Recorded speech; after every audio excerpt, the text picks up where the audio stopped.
తూర్పుగోదావరి జిల్లాలో నిన్న జరిగిన రోడ్డు ప్రమాదంలో ఇద్దరు యువకులు మృతి చెందారు. నిన్న యువకులు గేమ్ చేంజర్ ప్రీ రిలీజ్ ఫంక్షన్కు వెళ్లి వస్తుండగా కార్గిల్ ఫ్యాక్టరీ వద్ద రోడ్డు ప్రమాదం జరిగింది. బైక్ను వ్యాన్ ఢీకొట్టింది. ఈ ప్రమాదంలో మణికంఠ అనే యువకుడు అక్కడికక్కడే ప్రాణాలు కోల్పోయాడు. ఆసుపత్రికి తరలిస్తుండగా చరణ్ అనే మరో యువకుడు చనిపోయాడు. ఇప్పటి వరకు కూడా బాధితులను డిప్యూటీ సీఎం పవన్ కళ్యాణ్, సినీ ప్రముఖులు పరామర్శించలేదు. తమకు న్యాయం చేయాలని బాధిత కుటుంబాలు కోరుతున్నాయి. తూర్పుగోదావరి జిల్లాలో నిన్న జరిగిన రోడ్డు ప్రమాదంలో ఇద్దరు యువకులు మృతి చెందారు. నిన్న యువకులు గేమ్ చేంజర్ ప్రీ రిలీజ్ ఫంక్షన్కు వెళ్లి వస్తుండగా కార్గిల్ ఫ్యాక్టరీ వద్ద రోడ్డు ప్రమాదం జరిగింది.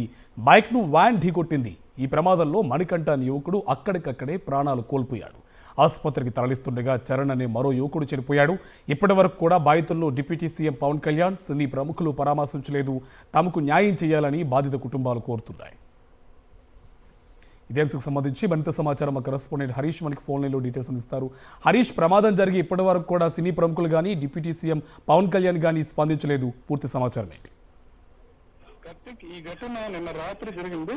కాకినాడకు చెందిన కాకినాడలో గైవలపాడుకు చెందిన ఇద్దరు యువకులు, నిరుపేద కుటుంబానికి చెందిన యువకులు ఇద్దరు కూడా సినిమా హీరోల మీద పిచ్చితో ఎట్టి పరిస్థితులు ఈ గేమ్ చేంజర్ ప్రీ లాంచ్కి వెళ్ళాలి, పవన్ కళ్యాణ్ ని అదేవిధంగా రామ్ చరణ్ చూడాలనే ఉద్దేశంతో కాకినాడ నుంచి బయలుదేరి ఈ గేమ్ చేంజర్ ఈవెంట్ కి హాజరయ్యారు. అక్కడి నుంచి తిరిగి వెళ్తూ దారిలో రంగంపేట కార్గిల్ ఫ్యాక్టరీ సమీపంలో ఐషర్ వ్యాన్ ఒకటి ఢీకొట్టడంతో తీవ్ర గాయాలు పాలయ్యారు. మణికంఠ అయితే అక్కడికక్కడ చనిపోయారు.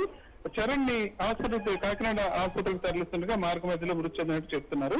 ఈ సంఘటనకు సంబంధించి ఈ game changer pre launch function కి వెళ్ళి తిరిగి వస్తుంది కానీ ఈ ఘటనకు గురైనట్టు పోలీసులు కూడా చెప్తున్నారు. వీరిద్దరూ కూడా నిరుపేద కుటుంబానికి చెందినారు. చరణ్ అయితే తండ్రితో కలిపి కాకినాడలో పళ్ళమ్మే చిన్నపాటి వ్యాపారం ఉంది. మణికంఠ పరిస్థితి అయితే మరీ దారుణం. తండ్రి చనిపోవడంతో తల్లి అతన్ని చదివించింది. వీళ్ళిద్దరూ కూడా కుటుంబాన్ని పోషించే వ్యక్తులు కావడంతో మొత్తం తీవ్ర విషాదం చోటు చేసుకుంది. ఇద్దరు యువకులు ఎంతో ఉత్సాహంగా ఉండేవారు. ఆ కుటుంబాలను పోషించే బాధ్యత వీరి మీద ఉంది. వీరిద్దరు ఇప్పుడు ప్రాణాలు కోల్పోయారు.